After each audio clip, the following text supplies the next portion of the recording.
এরপর প্রশ্ন হলো, শবে মেরাজে কোনো রোজা বা আমল আছে কিনা, দয়া করে কোরআন হাদিস থেকে আমাদেরকে বলবেন। দেখেন, শবে মেরাজ, নবী করিম সাল্লাল্লাহু আলাইহি সাল্লামের যে রাত্রে মেরাজ হয়েছিল সেটা হলো শবে মেরাজ। সেটা হয়েছে 1400 বছর আগে, 1400 বছরেরও বেশি সময় আগে এটা হয়েছে। এখন কি কারোর মেরাজ হয়?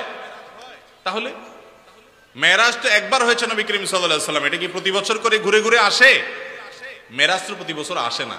হ্যাঁ, যেই রাতে তার মেরাজ হয়েছে প্রতি বছর ওই রাত ওই তারিখটা যদি ঘুরে আসে ওটাকে মেরাজ বার্ষিকী বলা যেতে পারে।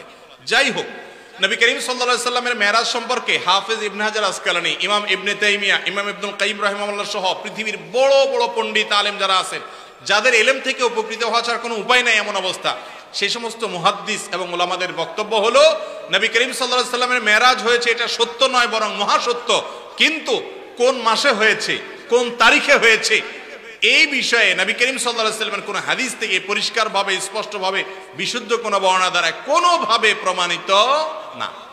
আমরা যারা 27 তারিখকে, রজবের 27 তারিখকে শবে মেরাজ উদযাপন করি, আমাদের এই উদযাপনের কোনো ভিত্তি নাই। আমার কথা না, ইবনে হাজার আসকালানী রাহিমাহুল্লাহ বলেছেন যে অনেকে এটা করে, এর কোনো ভিত্তি, গ্রহণযোগ্য কোনো ভিত্তি নেই।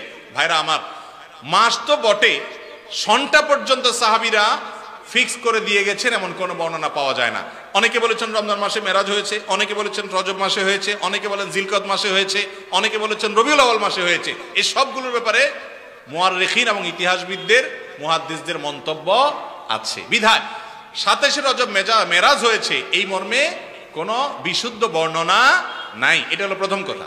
নাম্বার 2, দ্বিতীয় কথা হলো মেরাজ রাসূল আকরাম সাল্লাল্লাহু আলাইহি ওয়াসাল্লামের জীবনে হয়েছে হিজরতের আগে মক্কায়।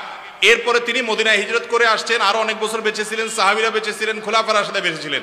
প্রতি বছর একবার করে একটা রাতকে মেরাজের রাত হিসেবে উদযাপন করা, রাতে আমল করা, দিনে রোজা রাখা, এর কোনো বর্ণনা না রাসূল আকরাম সাল্লাল্লাহু আলাইহি ওয়াসাল্লাম থেকে প্রমাণিত, না খোলাফায়ে রাশিদিন থেকে সাব্যস্ত, না সাহাবায়ে কেরাম থেকে সাব্যস্ত। কথা কি বুঝাতে পারছি?